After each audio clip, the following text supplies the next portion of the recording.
So wait a minute. So if you're a resident of Texas, they just automatically say, welcome to the great state of Texas. We have a will for you. Right. So why would I want to get my own will?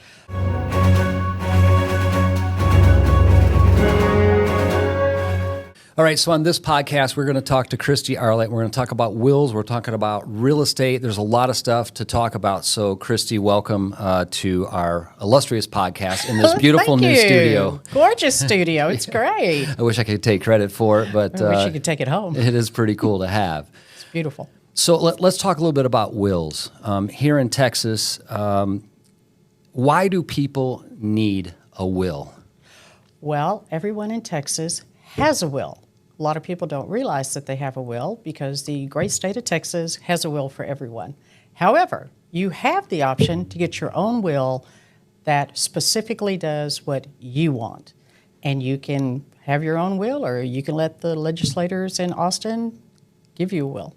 So wait a minute. So if you're a resident of Texas, they just automatically say, welcome to the great state of Texas. We have a will for you. Along with other things. That's right. They sure do. I mean, I didn't get that memo when I moved here, but now I know that Yes. there's a will. It's automatically put in place by the state.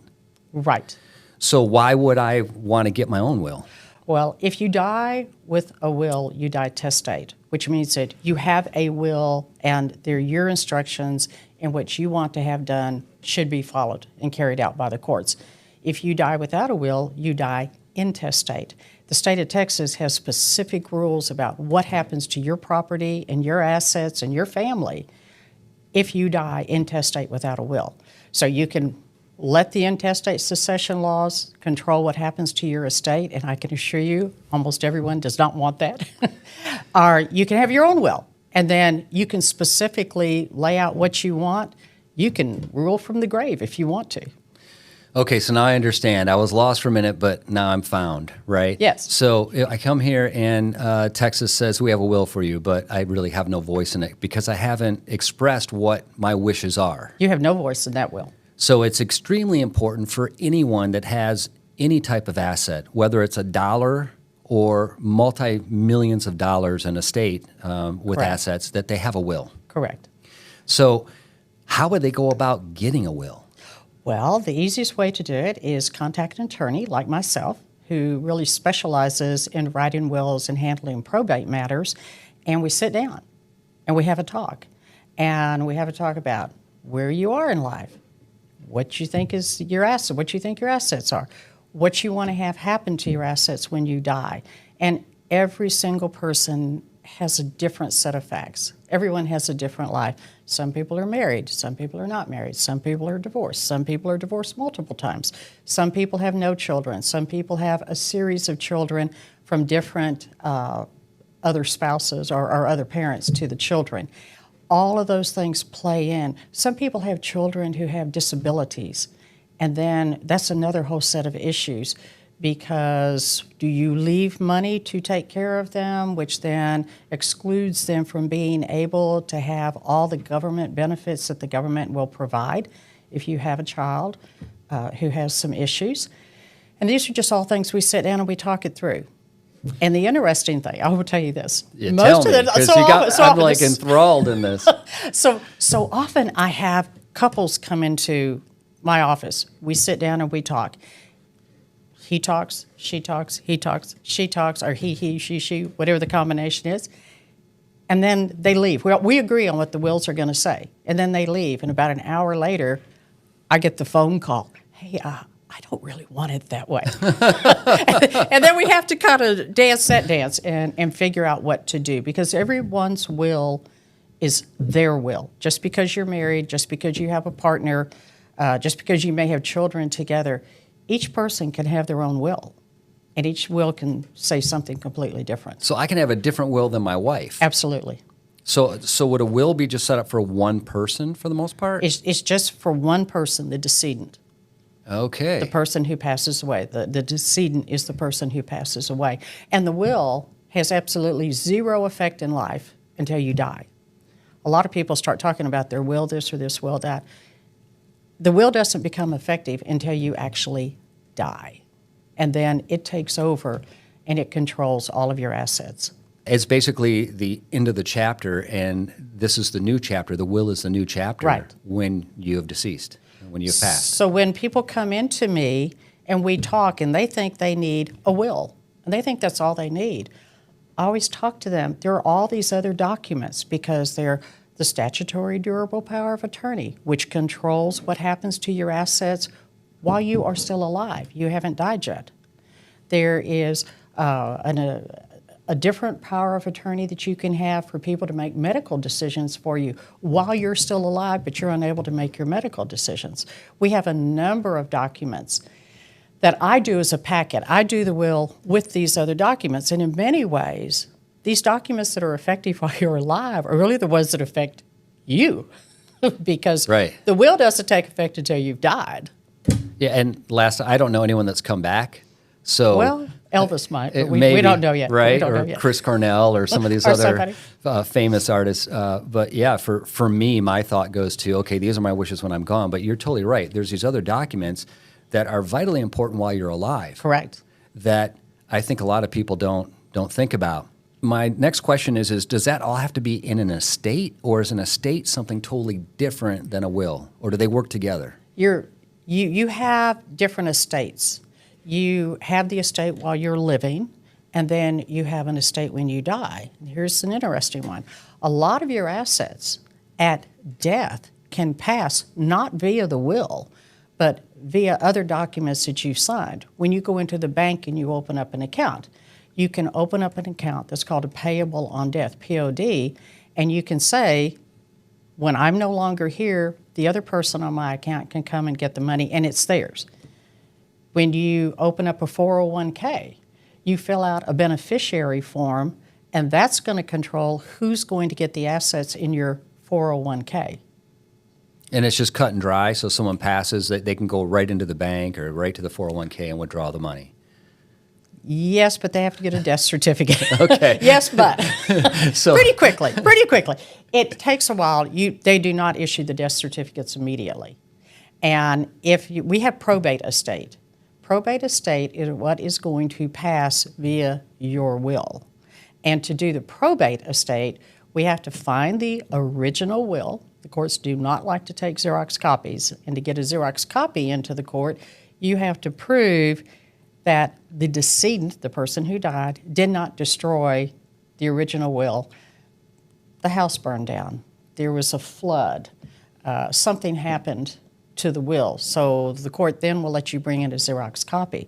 But normally they want the original will, which is interesting too, because trying to figure out with our Xerox and copying abilities today, just because we sign everything in blue ink, I always make everyone sign in blue ink.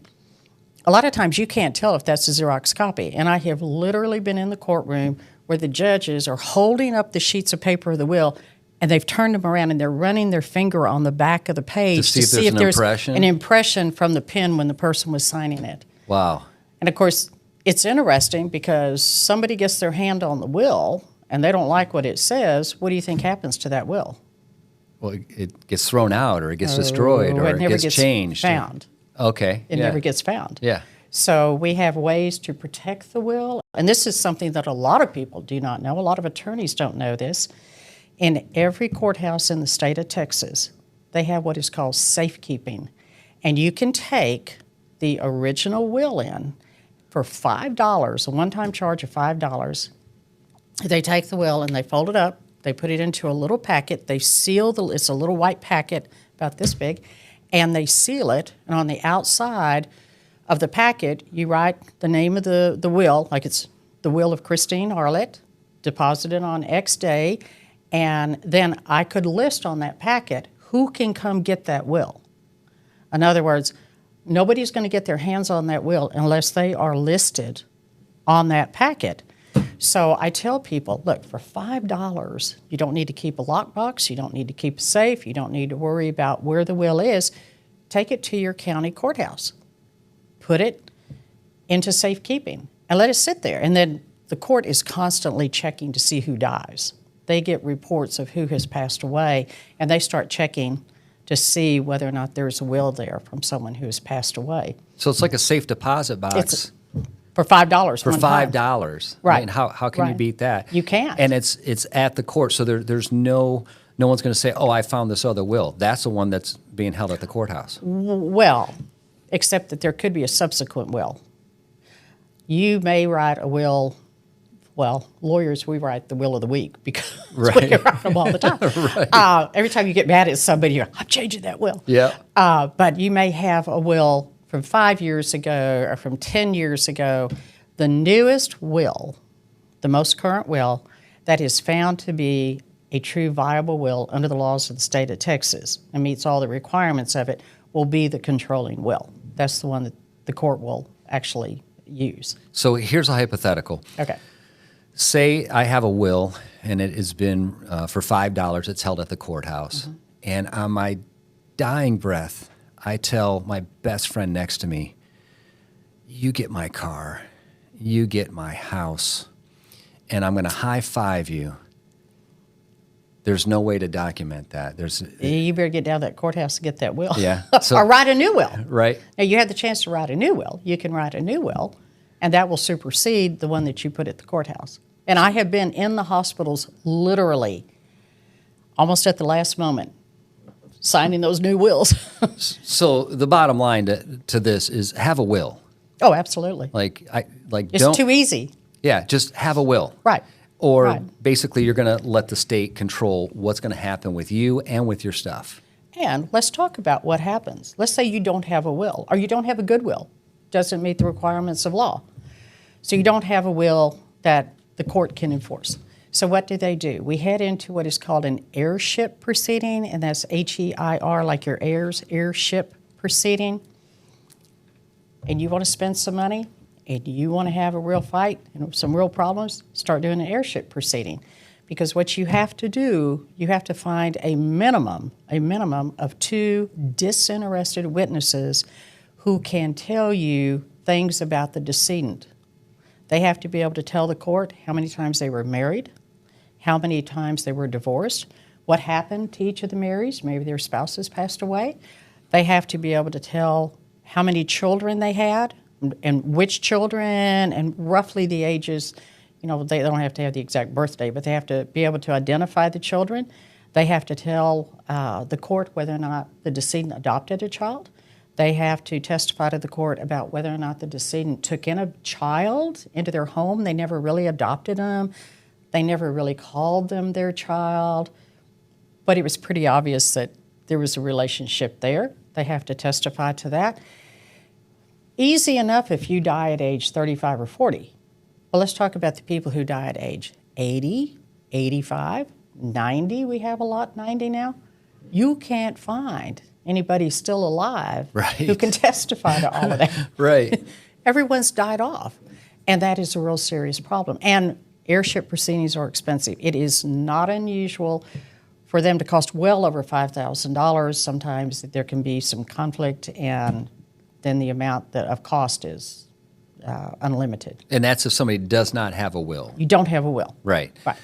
What's the difference between a trust and a will? Okay. A will is a document that becomes effective upon the date of death and controls what happens to your assets and your liabilities. A trust is a document that you set up that is effective, or usually is effective, while you are still alive. It can hold assets. It can handle all your business affairs. If you have assets that maybe your family decides that the family members don't want to maintain the assets or invest and figure out what to invest in and how to pay all the bills, and they may go to a trust company or to a bank and say, hey, my parents have all this money or whatever amount of money it is, and they ask the bank to handle the estate. Well, the parents, they're still alive. And they normally won't do that unless the assets are put into a trust, because it just eases the process of taking care of the assets. But trusts are operative while you're alive. They can still be operative after you die, because you can make provisions in them for what happens after your passing. So would a trust include a will, or they're separate? They're two different documents, totally separate documents. So a will takes place when you pass. Correct. And a trust is in effect while you're alive, and there could be instructions in there that upon you passing, this is what to do with the assets, or this is how to handle whatever. And a lot of people like trust because a trust is handled back in the office, back at the kitchen table, outside the courtroom. A will goes into the courtroom. Anything that goes into the courtroom is made public. And you have to file an inventory, so you have to list the assets and liabilities.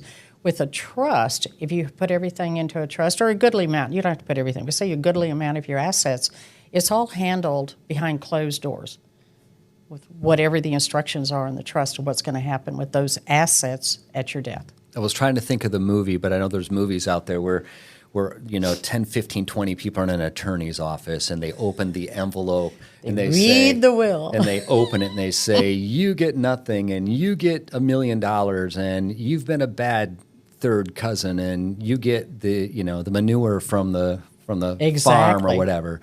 So that would be more of a trust type situation. Well, no, that would be probably more of a, well, it could be either way. Like it could be if either it's way. in the attorney's office, right? Yeah, that's the famous reading of the will. And I love it because there's this little line that lawyers will put in all the time. And I leave my third child nothing, and they know the reason why. Yeah. And I go, why? Why me? Why did I get cut out? Right. And that's the classic line that we see in these documents all the time. And that could be in a will or in a trust. Either way. Okay, so a trust is more for when you're here and you're active, you're alive, you're doing things. And you're moving everything in for management purposes or because you want everything kept private and you don't want your assets over in the open courtroom where the newspaper or someone can go in and take a look and see what you really had. Got it. Okay. So I need at least a will. I know that. Yes. And if I want all of my stuff aired out to the public, I'm going to keep the will. But if I want to keep it more private, then I'm going to have a trust set up. Probably. Right. Probably. If I have $1 million or not, depending on my will, or not on my will, that's a funny play on words, on what my decision is. I may want to put a trust together. Right. If somebody dies without a will or a trust, and they've got kids and grandkids and nieces and nephews that want, especially since we're a real estate-based podcast, they want the house. What happens then? Well, first thing, we're in the intestate situation. Died without a will. The laws of the state of Texas, intestate succession, take over. The court has to do an heirship proceeding, and the heirship proceeding is normally someone who's been left behind is the applicant, and they want to get the estate settled up. There's a house. And so they go to the court, and they start this heirship proceeding. The court will then appoint an attorney ad litem, and the attorney ad litem is appointed by the court to figure out who are the rightful heirs. So define ad litem, so I don't look like I'm... This attorney is appointed by the court. Now, even though they're actually appointed by the court, the estate will pay for the ad litem. And the ad litem, we're talking Latin here, comes in and they determine, did they leave a spouse? Did they leave children? Did they leave children who the other parent of the child is the person that they were married to, or is it someone that they were not married to at the time of death? And that changes everything. And with all the divorces that we have these mixed families. I will tell you that if you have had children from a prior relationship, be it marriage or not, but a prior relationship, that relationship ends, and then you marry someone else, and you may or may not have children with the second person that you have the relationship with, and you die intestate, that partner that you leave behind at death is really, really, really going to be in a bind. And I actually have a chart. I should have brought my chart today that could show you how difficult the situation becomes. Quite often, the home actually ends up going to other people, but the surviving spouse in Texas has a homestead right. So they get to live in the house until they die or they abandon it. So Got then it. Who pays the mortgage? Who pays the taxes? Who pays the insurance? Who pays for the yard? Who pays for the roof? Who pays? And that becomes a serious bone of contention. Sure, because technically that spouse The surviving the spouse. surviving spouse doesn't. There's no will in place. There's no will in place. So it's going to go to the kids. Could. It I mean, could. it depends on the breakdown. Right? So if, let's just make a hypothetical. Dad dies, his second wife is living in the house, and because she's homesteaded, they can't just come in and say, get out. Well, they can never get her out. Right, that's her home. She That's can her stay home. there for the rest of her life. Right, until she elects to abandon it or she dies and abandons it by death. And just like you said, what a circus that could be, because she's like, well, I don't own the house, so I'm not paying the property tax, and Well- I'm not going to maintain it. There's some rules there about what she is supposed to pay, Right. and that's fine and dandy, but what about if she doesn't have the money? Right. And so the kid's going to let it go for taxes or let it go for this reason or that reason. Do the kids want to let the house just get completely run down to where by the time they get it, it is in such dilapidated condition that it's lost so much of its value? I mean, these are really, really serious problems that come up that if they had just written a will. I've seen this happen in a lot of families. Right. Someone passes away, and it's like ants. They come out of nowhere, and you go, I never knew who this person was alive. Yes. Right? So let's simplify this, that the owners of a house pass, and there's Mom no and dad. will. Mom and dad. Okay. Whenever they pass, dad dies first, mom passes second. And now it's going to go through probate is what we use in real estate all the time. How long on average can you expect that to sit in probate? Not unusual for 6 months. I've seen it go 10, 12 years. Oh my gosh. But you missed one. You bring up a very interesting question. Okay, good. I'm all about Let's interesting say questions. Mom and dad are married. Okay. Right? So we have mom and we have dad. And for the discussion today, let's let mom die first. Okay. Because we always say dad dies first, but that's not necessarily true. Okay. Mom dies first. Well, shoot, everybody's standing around and saying, well, dad gets everything. Well, okay. But let's say mom had a will, but you don't probate the will. So 20 years goes along, and now dad dies. So now we've got the house. Who owns the house? I have no idea. We never settled up mom's estate. So half of the house is sitting over here in mom's estate, and half of the house is in dad's estate. So now we have to go back and settle up mom's estate. But your will is only good until the fourth anniversary of the date of your death. If you don't probate that will within 4 years after the person dies, it's no good. It goes in the trash. So now you have to go do an heirship proceeding. But all these years have passed, and again, our problem in the heirships so often, we can't find two disinterested or more witnesses who can trace the history of mom who died. And mom maybe had a will. But they waited. Dad gets everything. Yeah. Yeah, well, not under the law, especially with real estate. So someone passes and they have a will. The Probate thing is, it. probate it right away. Probate it. Get it done. Now that process could take just a few months, right? It Because could there's a take will, a few months, and you just have yeah. a survivor that has to say, okay. And nobody's fighting, and there's no argument. We're just our- kind of going in through our the motions. perfect world It is of our love perfect and world. harmony, right? Yeah. Well, Especially when it comes to real estate, and it comes to investments, and it comes to money or anything of value. you'd Yeah. be surprised. They do come out of the woodwork. Like, you know, I have one right now. I'll tell you right now. I have one right now. This man got a divorce. He had 3 children. As part of the divorce, his wife absolutely demanded that he give up his parental rights. And finally, after a horrible divorce and a lot of fighting, he just threw up his hands and he goes, okay, fine. So his parental rights to the 3 kids 25 years ago or 30 years ago were terminated. Never saw the 3 kids. Never saw him. And he goes along and he gets married again and life is good. And then he dies in COVID. He just, overnight, within like 3 days, he had passed away. Those 3 girls surfaced so fast. And now we had a real problem. sure. And Yeah. and you said how long? He hadn't seen these girls in how Oh, long? like 30 years. Like 30 years. And Mm-hmm. obviously, and that is the craziest thing to me. But I know, unfortunately, it's human nature. When someone passes, instead of mourning the loss or along with, a lot of people go, what's in it for me? I mean, Exactly. I've seen people fight over a diary. I've seen people fight, argue over who's getting the the Kmart silverware that so-and-so But had. Mama always said it was going to be mine. Exactly. And I didn't mean to undermine Here goes the Kmart, fight. but it's not like it's a huge asset like a... No, it's not like a really financially valuable, but for some reason somebody wants that clock. Because when I was a little girl, I used to sit and listen to that clock. I mean, Yeah. and that can start the fight. I mean, just terrible, terrible fights. Really unfortunate fights. Let me give you a quick example. Yeah, the for kind sure. of stuff that happens, because war stories are always the best. Mom has died years ago, and Grandma.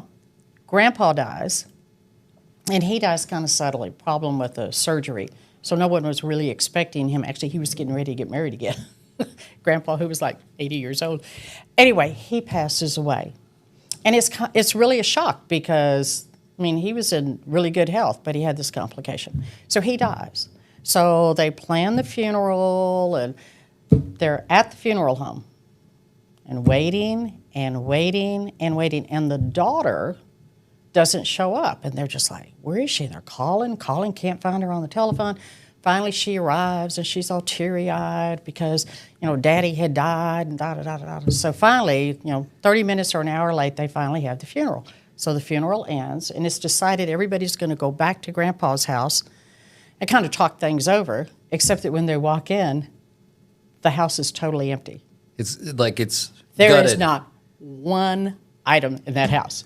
And she had been over with the movers, and that's why she was late getting to the funeral, because she was with the movers getting everything emptied out, because Mommy and Daddy always said everything was going to be mine.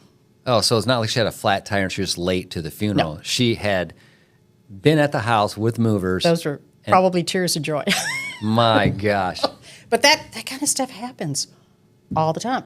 Wow, I just have a lot going on in my head right now, like what I need to do. I need to have a will. You need to have a will. Even if I just have $20. I don't want anyone fighting over my $20. And one of the things that we do with wills, and Texas is actually very gracious about this, you are allowed to leave a memorandum. So you can have this will that disposes of big things, and then we put a notation into the will. I also ask the executor of my estate to honor any handwritten memorandum that I leave behind. And I always give my clients a sample, and big letters. This must be handwritten on a clear sheet of paper, not even lined paper, just a sheet of paper. And you actually can sit down and you can write out personal items, like we're Texas. I want my sons to get my guns. Right. And the women, well, I want my daughters to get my jewelry. And you can write all that out. And what I have them do, I say, don't talk about the picture hanging over the fireplace because things get moved around. Don't talk about my whatever ring. Take a picture of it, get yourself a 3-ring binder, write out in longhand, and I give my clients the sample language that really needs to be in there. And then take a picture and just number the pictures and put them there and say, it's this rug, it's this picture I'm talking about, it's this piece of jewelry I'm talking about, it's this gun I'm talking about, and be very, very specific because I cannot tell you the fighting that starts. I can imagine. The picture got moved, and there's some little nothing over the fireplace. Yeah. No, where's the Monet that was Yeah. hanging there? How long would it take to put something like this together? A couple weeks? I would say a couple weeks. I have to get from them, and I always ask them for the exact names that you use. I ask for their addresses and phone numbers because we use those inside these various documents, really for identification purposes, so that we know that we're talking to the correct Jane Doe or John Doe. It doesn't mean that they have to be living there at the time of death, but it's for identification to know that we're talking to the right person. So as soon as they get that information to me, and as soon as they can decide what they want, Right. which can be interesting, that sometimes takes a couple visits, then usually within a couple weeks, you can have all your documents done. And then have the documents done, give them back to you, and have you go file them, or you can go file them yourself at the courthouse. Yeah, the will. The will. Right, the will itself, and go file it and be done. And it's done. And sleep and forget about it. And forget about it. Now, how do you change the will? You have to write a new will? You have to write a new will. And a Okay. lot of people think, I can take the old will and I'll just write in the margin and initial it or something, anything that's written on the sheet of paper, they just throw it out. The court will just ignore it. You can't change the document. So realistically, bottom line is somebody needs to have a will, or they need to have a trust set up or an estate Possibly. set up, Possibly. or they might need a living trust. We didn't even talk about a living trust, right? Really, I mean, you probably did, but we didn't title it. No. What else do you want to share while we have a few more minutes? While I do a packet, and it includes the will, which is not operative until you die. But while you're still alive, you can have a medical power of attorney, and the medical power of attorney is I name in order 1, 2, 3, 4, maybe 2, 3, 4 people, and I will tell you how this works. Excuse me. You have this medical power of attorney. You list people who will make medical decisions for you if you cannot make them. In other words, you're in the operating room and they need to give you a blood transfusion. They come out or they get on the phone and actually they go down the list to the first person they can find. They don't necessarily go, I'm waiting. Not necessarily I'm not waiting for a return phone call from number one. Right. They'll just start going, and I'm talking about the physicians or somebody, if it's an emergency, they're just going to get the first person they find and say, hey, is it okay if I give them a blood transfusion? So that operates while you're still alive when you're unable to make your own medical decisions. If you're able to make them, you still make your own medical decisions. Then I always do statutory durable power of attorney. This is what I call the money power of attorney. And this one is actually operative while you're alive, but also it doesn't necessarily have to be only when you're unable to make your own decisions. But one of the reasons that we need that is sometimes, and the durable power of attorney sort of has an on-off switch. It can be fixed to where, let's say you have a medical problem and you're unable to take care of things, but you didn't die and you're going to get over it and you're going to come back. Well, in the meantime, while you're incapacitated, the person that you've listed, and normally we list 1, 2, 3, 4, however many you want, they're taking care of all your business affairs. They maybe get the newspaper turned off to your house. They make sure the water bill gets paid. They make sure the electrical bill gets paid. They make sure your mortgage gets paid, and they have the power to do that to keep things going. If you become incapacitated to the point to where you're not going to return, then they figure out how to take care of everything long term. And then we also do a guardianship designation, which is sometimes can be very interesting. There are actually 2 guardianships. One is guardianship of the person, and one is guardianship of the money. And the guardianship of the person, you can name who you want to make the decisions. Are you going to stay at home? Are you going to be put into a facility to be taken care of? How many times are you going to get your hair washed every month or every week? How many times are you going to be allowed to have... This can be super detailed. Oh, this person can decide what happens to your body. It's guardian of the person, of the actual body. The other one is guardian of the money. And you can name who you want to have be guardian of the money, of your financial affairs. Sometimes you want the same person, sometimes you don't. And believe me, Mom may want 2 people different than the 2 people that Dad want.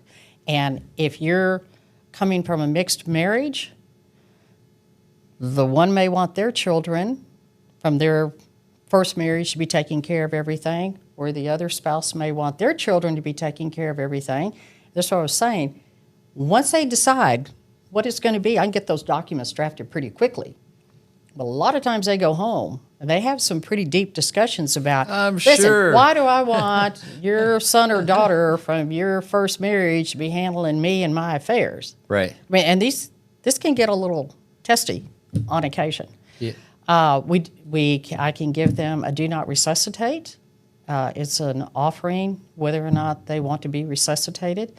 I definitely give them a notice to physicians of when they want to be, quote, unplugged and turned off from life-sustaining support. And they can make the decision that they want to have it when it's finally determined that they either have an illness or a mental issue that they're not going to come back from, or do they want to be held indefinitely on equipment. I will tell you, I've never had one side choose keep me hooked up indefinitely. I've Yeah. never had one person choose that. Most people are like, hey, and once it's determined, 3 physicians determine that I'm not going to come back from this, go ahead and unplug me. And remember, at this point, you're not able to make that decision, because if you could make the decision, you would be making it. You are in a state of a situation to where you can no longer make that decision. And you want to make sure that whoever you're putting in charge of these documents is your friend, right? It's someone that likes you. Hopefully you have someone that you truly, truly trust. Yeah. And that's hard, because a lot of people don't. Well, and I can imagine, like, there might be husband and wives that they don't want to put the husband doesn't want to put their wife in that position. The wife might say, leave him on that life support for the next 20 years because I love my husband. Mm-hmm. And the husband might say, hey, I understand how much you love me and I love you too, but I don't want to lay in a bed on a machine for more than X period of time. You have to grant that permission to somebody else. Well, basically, you're granting it to the physicians. The doctors make the decision on those. We used to be, we put that burden on a child or on a spouse to decide to unplug them. Yeah. And we don't do that now. We put that onto the physicians. I will tell you that they don't want to get sued, the physicians or the hospitals. So if we have someone really arguing against it, they normally will hold off and kind of let the shock of the situation maybe kind of blow over just a Sure. little bit and let the it cool family be off a little let bit. it cool off. Yep. Let the family talk to this one person who just cannot unplug mama Yeah. or daddy. Yep. Man, this is good stuff. I've learned so much. I Yeah. appreciate you. I appreciate your time. And if anyone has any questions for Kristi about wills, her contact information is in the description on the video here on YouTube. Or if you can't seem to find it, reach out to me. I will directly connect you to Kristi for any of your estate, wills, anything that needs to be done. Real estate. Real estate, Real anything estate to do too. with that. So I appreciate you. I appreciate you. your time. Let's definitely do this again. Absolutely. Thank you. Thank you.